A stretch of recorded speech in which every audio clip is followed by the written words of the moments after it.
एक ऐसी किताब के बारे में मतलब कल्पना करना कितना दिलचस्प है ना, जिसे एक पूरा समुदाय कुरान के ठीक बाद सबसे पवित्र मानता हो। हाँ, पवित्र और दुनिया की सबसे प्रमाणिक किताब। बिल्कुल।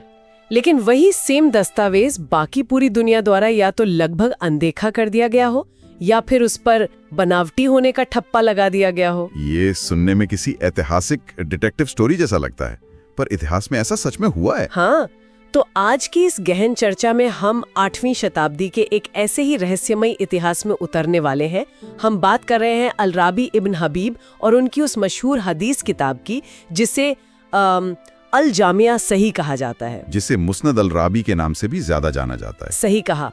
तो हमारे पास आज जो रिसर्च पेपर्स और ऐतिहासिक स्रोत है, उनमें इस किताब के इतिहास से लेकर इस पर उठने वाले लगभग 100 ऐसे वर्जित या टैबू सवालों का पूरा चिट्ठा मौजूद है। और ये सवाल सदियों से सुन्नी और शिया विद्वानों ने उठाए हैं, साथ ही आधुनिक दौर में आकर एक्स मुस्लिम्स और नास्तिकों द्वारा भी उठाए गए हैं। लेकिन इससे पहले कि हम इन टैबू सवालों की गहराई में जाएं, मैं एक बहुत ही महत्वपूर्ण बात शुरू में स्पष्ट कर देना चाहती हूँ। हमारे इन सूत्रों में अलग अलग राजनीतिक, धार्मिक और वैचारिक दृष्टिकोण शामिल हैं। हाँ, ये डिस्क्लेमर बहुत जरूरी है। इन सूत्रों में लेफ्ट विंग और सेक्युलर आलोचनाएं भी हैं और राइट विंग या बेहद कट्टर धार्मिक आलोचनाएं भी मौजूद हैं। और हम यहाँ किसी भी पक्ष, धर्म या विचारधारा का बिल्कुल समर्थन नहीं कर रहे हैं। हमारा मकसद पूरी तरह से निष्पक्ष रहकर सिर्फ और सिर्फ स्रोत सामग्री में दर्ज विचारों को सामने रखना है, ताकि इस डिबेट के दोनों पहलू ठीक से समझ में आ सकें। ठीक है, आइए इसको थोड़ा खोल कर समझते हैं। शुरुआत करते हैं इस किताब की बुनियाद से। आखिर ये अल-रवी थे कौन? 8वीं शताब्दी में बसरा का माहौल कैसा था जहां ये सब शुरू हुआ? देखिए, 8वीं शताब्दी का बसरा किसी ग्लोबल मेट्रोपॉलिटन शहर जैसा था। एक ऐसी जगह जहां ज्ञान, थियोलॉजीज और राजनीतिक बगावतों का एक बहुत बड़ा और क्योटिक केंद्र बन चुका था। उसी माहौल में ये इबादी विचारधारा पनपी। पर पुरानी किताबों में तो इबादीस को खारिजियत, आतंक और उग्र विचारधारा का हिस्सा मान लिया जाता है ना? मान लिया जाता है, पर स्रोत बताते हैं कि इबादी खुद इस बात का सख्त विरोध करते हैं। खारिजियत वो थे जिन्होंने शुरुआती इस्लाम में बगावत की थी और जो बेहद उग्र थे। तो इबादी खुद को उनसे अलग कैसे करते हैं? उनका कहना है कि उनका मार्ग शांति और तर्कसंगत है। उन्हें जबरदस्ती उस उग्र लेबल के साथ जोड़ना ऐतिहासिक रूप से गलत है। यहाँ जो सबसे हैरान करने वाली बात है वो ये कि मुस्नद अल-राबी को हदीस संचयन की दुनिया में सबसे शुरुआती दस्तावेजों में से एक माना जाता है। मतलब ये सुन्नी परंपरा की उन मशहूर 6 किताबों से भी पुरानी मानी जाती हैं, जिन्हें हम कुतुब अल-सित्ता कहते हैं। बिल्कुल, ये उनसे भी पहले की है।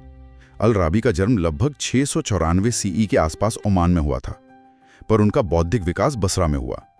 इस किताब में शुरू में करीब 1500 हदीसें थीं।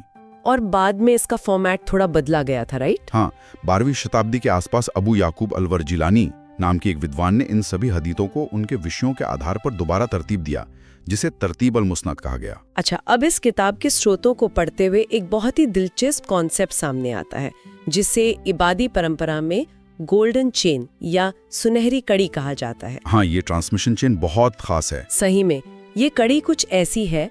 अल-राबी ने सुना अबू उबैदा से, अबू उबैदा ने सुना जाबिर इब्न ज़ैद से, और उन्होंने सीधे इब्ने अब्बास से सुना, जो सीधे पैगंबर से जुड़े थे। ये चेन इतनी छोटी और सीधी है, जो कि अपने आप में एक रेयर चीज है। पर यहाँ बात सच में बहुत दिलचस्प हो जाती है। अगर मैं उस वक्त की एक आम इतिहासकार होती तो मुझे इस गोल्डन चेन पर सबसे ज्यादा शक होता। अगर ये चेन इतनी ही मजबूत थी तो सुन्नी जीवनियों के जो बड़े बड़े कैटलॉग होते हैं उनमें अल-राबी का जिक्र पूरी तरह से गायब क्यों है? ये एक बहुत वैलिड सवाल है और आलोचक इसे बहुत उठाते हैं। वही तो, मतलब एक इतनी छोटी चेन जो सीधे पैगंबर तक जाती है, ये थोड़ा too good to be true लगता है ना, एक आम रीडर के नजरिए से। इसका जवाब उस दौर के राजनीतिक दमन में छुपा है। उस वक्त उमैयद और बाद में अब्बासिद शासनों के दौरान इबादी समुदाय पर भयंकर जुल्म हो रहा था। वो राजनीतिक रूप से सत्ता के विरोधी थे और उनका अस्तित्व खतरे में था। तो उन्होंने खुद को बचाने के लिए क्या किया? उन्हें बिल्कुल अंडरग्राउंड जाना पड़ा। उन्होंने एक गुप्त व्यवस्था बनाई जिसे कितमान कहा जाता है। कितमान का अर्थ है पूरी तरह रहस्यमयता या सीक्रेसी। ओह, तो उन्होंने अपनी किताबों और विद्वानों को छिपा लिया। बिल्कुल, गुप्त रूप से ज्ञान का आदान प्रदान किया।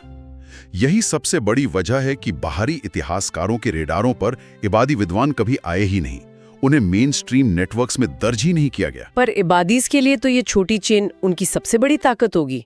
कम लोग, मतलब मिलावट की गुंजाइश उतनी ही कम। इबादीस यही तर्क देते हैं, लेकिन बाहरी आलोचक इस सीक्रेसी को डाउटफुल मानते हैं।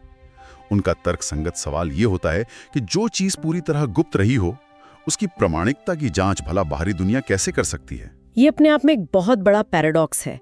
जिस चीज ने उनकी जान बचाई, वही आज उनकी प्रामाणिकता पर सबसे बड़ा सवाल बन गई है। अब चलिए उन 100 टैबू सवालों के उस हिस्से पर आते हैं जो सुन्नी आलोचकों ने उठाए हैं। हाँ, वहां से असल टकराव शुरू होता है। उनका सबसे बड़ा सवाल यही होता है कि इमाम बुखारी और इमाम मुस्लिम जैसे महान संचयकर्ताओं ने इन हदीसों का जिक्र क्यों नहीं किया, और फिक्र में यानी कानूनी और व्यवहारिक मुद्दों में इबादीज और सुन्नीज में इतना फर्क क्यों है? नमाज का तरीका अलग क्यों है? इबादी विद्वान इसका बड़ा प्रैक्टिकल जवाब देते हैं। वो इसको भौगोलिक और राजनीतिक अलगाव का नतीजा मानते हैं। मतलब जब सुन्नी हदीस इकट्ठा हो रही थीं, तब इबादी वहां थे ही नहीं। सही पकड़ा। तब तक इबादी विद्वान बसरा छोड़कर ओमान या नॉर्थ अफ्रीका के दूर दराज इलाकों में बस चुके थे, और फिक्र के मतभेद को वो आम क्षेत्रीय मतभेद मानते हैं, बनावटी नहीं। लेकिन स्रोत बताते हैं कि असली टैबू सवाल थियोलॉजी के डीप मुद्दों पर उठता है। रूयत अल्लाह वाला मुद्दा, राइट? खुदा का दर्शन। हाँ, ये सबसे बड़ा थियोक्रेटिक टकराव है दोनों के बीच। ये पॉइंट मैंने नोट्स में पढ़ा था। सुन्नी हदीस परंपरा में ऐसी हदीसें हैं जिनमें जिक्र आता है कि जन्नत में लोग खुदा को ऐसे स्पष्ट देखेंगे जैसे हम आसमान में फुल मून यानी पूर्ण चंद्र को देखते हैं। लेकिन मुस्नदुल रबी में ये पूरी तरह गायब है। एक भी ऐसी हदीस नहीं है। और इसी बात पर दोनों पक्ष आमने सामने आ जाते हैं। इबादी का मानना है कि ये गायब होना बिल्कुल ठीक है, क्योंकि उनकी नज़र में ये कुरान के अनुकूल है। कुरान कहता है कि खुदा निराकार है, ट्रांसेंडेंट है, इंसानी आंख उसे फिजिकली नहीं देख सकती। अल राबी ने सिर्फ उन्हीं हदीसों को रखा जो इस मूल फिलॉसफी से मेल खाती थी। पर मेनस्ट्रीम आलोचक तो इस बात को नहीं मानते ना? बिल्कुल नहीं। आलोचकों का आरोप है कि ये गायब होना कोई शुद्धता नहीं है, बल्कि ये मुताजिलाइट विचारधारा की मिलावट है। उनका कहना है कि इबादियों ने अपने थियोलॉजी को सूट करने के लिए उन हदीसों को जानबूझकर निकाल दिया, यानी सेंसर कर दिया। तो एक पक्ष जिसे स्ट्रिक्ट फिल्टरिंग मानता है, दूसरा पक्ष उसे छेड़छाड़ कह देता है। ये तो हुई सुन्नी आलोचना। अगर हम शिया आलोचना की तरफ मुड़े तो उनकी सवालों का आधार क्या है? शिया आलोचकों का सबसे बड़ा आक्षेप ये है कि इस किताब में पैगंबर के परिवार यानी अहले बैत और इमाम अली की खासियतों का जिक्र इतना कम क्यों है? गदीर खुम का जिक्र भी प्रोमिनेंट नहीं है इसमें। वही तो, गदीर खुम, जिसे शिया परंपरा में इमाम अली के सक्सेशन का सबसे बड़ा सबूत माना जाता है, उसका जिक्र इस दस्तावेज में उस लेवल पर नहीं है जैसा शिया विद्वान चाहते हैं। ऐसा क्यों है? इसके पीछे इबादी थियोलॉजी क्या कहती है? ये इबादी और शिया विचारधारा के सबसे मूल फर्क को दर्शाता है। इबादी नजरिए में नेता किसी खास वंश या कबीले का हो, यह बिल्कुल जरूरी नहीं है। नेता कुरैश का हो या बाहर का, बस उसमें तकवा होना चाहिए। तकवा यानी धार्मिकता और सच्चाई? हाँ, इससे एक बहुत महत्वपूर्ण सवाल खड़ा होता है उस वक्त के नेतृत्व पर। इबादी परंपरा मेरिटोक्रेसी को मानती है, जबकि शिया परंपरा में अहल बैत का नेतृत्व एक दैवीय आदेश माना जाता है। इस मूलभूत फर्क की वजह से शिया आलोचकों को ये किताब पक्षपाती लगती है। तो इन सब का आखिर मतलब क्या है? अब तक हमने जो देखा वो 8वीं शताब्दी के आपस के सांप्रदायिक टकराव हैं, लेकिन स्रोत दिखाते हैं कि आधुनिक दौर में आलोचना का पूरा आधार ही बदल गया है। आज के रैशनलिस्ट्स और एक्स मुस्लिम्स थियोलॉजी पर नहीं बल्कि तर्क संगत और नैतिक मुद्दों पर सवाल उठाते हैं, जैसे वैज्ञानिक और नैतिक एरर्स। अगर वैज्ञानिक सवालों की बात करें तो स्रोतों में एम्ब्रियोलॉजी यानी भ्रूण विकास की एक स्पेसिफिक थियरी का जिक्र है ना? हाँ, किताब में कुछ ऐसी बातें हैं जहां भ्रूण के विकास को 40-40 दिन के अलग-अलग स्ट्रिक्ट स्टेजेस में बांटा गया है। पहले 40 दिन एक रूप, अगले 40 दिन दूसरा। जिससे आज के सेक्युलर आलोचक जो आधुनिक बायोलॉजी जानते हैं बिल्कुल गलत मानते हैं। उनका तर्क है कि भ्रूण का विकास एक लगातार चलने वाली कंटिन्यूअस प्रोसेस है, ऐसे डिस्क्रीट जंप्स में नहीं होता। साथ ही जिन और फरिश्तों का जिक्र भी खटकता है उन्हें। वो इसे 8वीं शताब्दी का अंधविश्वास और मिथोलॉजिकल इन्फ्लुएंस मानते हैं। पर नैतिक मुद्दों पर उठने वाले सवाल और भी ज्यादा चुभने वाले हैं। मैं वही आने वाली थी। नैतिक तौर पर इन आलोचकों ने गुलामी यानी स्लेवरी से जुड़े 8वीं शताब्दी के नियमों पर सवाल उठाए हैं, साथ ही हुदूद यानी कड़ी सजाओं पर, जैसे धर्म छोड़ने पर या चोरी करने पर दी जाने वाली सजाएं। सेक्युलर क्रिटिक्स का सीधा सवाल होता है कि अगर ये किताब हर दौर के लिए यूनिवर्सल है तो इसमें 8वीं शताब्दी की ये ऑप्रेसिव सामाजिक व्यवस्था क्यों दर्ज है? आज के ह्यूमन राइट स्टैंडर्ड्स के हिसाब से ये नैतिक रूप से गलत लगता है। तो इस पर इबादीस या आधुनिक मुस्लिम विद्वान आखिर क्या बचाव करते हैं अपना? इसका बहुत न्यूएंस से भरा बचाव मिलता है स्रोतों में। आधुनिक इबादीस जैसे ओमान के ग्रैंड मुफ्ती इन नियमों को शब्दशः लेने के बजाय एक हायर कॉन्सेप्ट का सहारा लेते हैं जिसे मकासिद अश-शरिया कहा जाता है। मकासिद अल-शरिया मतलब कानून के मूल उद्देश्य। सही। उनका मानना है कि इन पुराने कानूनों का उद्देश्य समाज में न्याय और सुरक्षा कायम करना था। 8वीं शताब्दी के असुरक्षित माहौल में कड़े नियमों की जरूरत थी, लेकिन आज आधुनिक विद्वान इज्तिहाद यानी इंडिपेंडेंट रीजनिंग का इस्तेमाल करते हैं। यानी पनिशमेंट का तरीका समय के साथ बदल सकता है, बस जस्टिस का मूल उद्देश्य पूरा होना चाहिए। बिल्कुल। और जहां तक वैज्ञानिक मुद्दों की बात है, उनका डिफेंस ये है कि इन किताबों को बायोलॉजी की मैनुअल समझकर नहीं पढ़ा जाना चाहिए। इन बातों को मेटाफोर यानी रूपक के तौर पर देखा जाना चाहिए, जिसका मकसद इंसान को नैतिक रूप से बेहतर बनाना था। ये एक बहुत कॉम्प्लेक्स बचाव है जो साबित करता है कि ये दस्तावेज एक लिविंग ट्रेडिशन है जिस पर आज तक लगातार बहस होती रहती है। लेकिन इस डीप डाइव को एक निष्कर्ष की तरफ ले जाते हुए एक सवाल उठता है, अगर कोई इबादी नहीं है, सुन्नी या शिया नहीं है, तो भी ये 8वीं शताब्दी का टेक्स्ट उसके लिए क्यों मायने रखता है? अगर हम इसको कनेक्ट करें बड़ी तस्वीर के साथ, तो सबसे बड़ा टेक अवे ये है कि ये हमें सिखाता है कि इतिहास बनता और बचता कैसे है। ये एक माइनॉरिटी ग्रुप की कहानी है जिसने हर तरफ से दबाए जाने के बावजूद अपनी इंटेलेक्चुअल पहचान बचाई।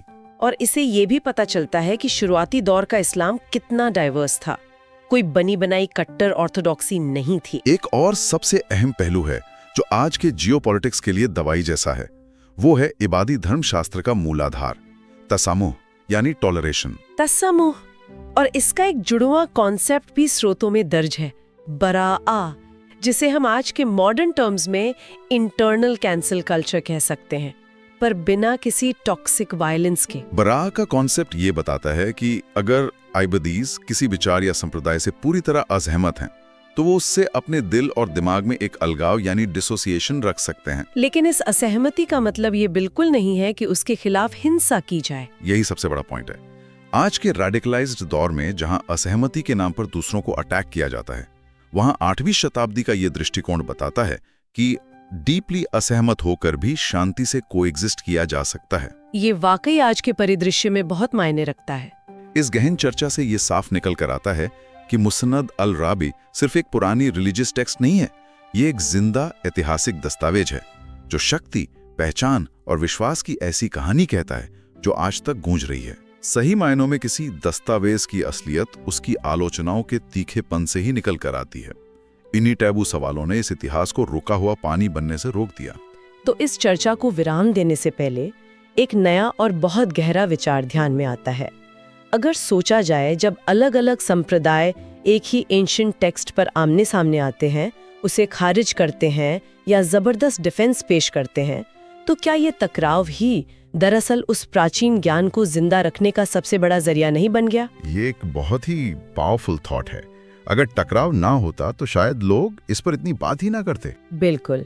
अगर हजारों साल पहले सब शांति से सहमत हो जाते, कोई आपस में बहस ना होती, तो शायद आज हम इस 8वीं शताब्दी के दस्तावेज को इतनी गहराई से समझ ही नहीं पाते। इन्हीं तार्किक और विचारोत्तेजक तथ्यों के साथ हम आज की इस गहन चर्चा को यहीं समाप्त करते हैं। अगली बार एक बिल्कुल नए स्रोत और नई इन्फॉर्मेशन के साथ हमारी फिर मुलाकात होगी।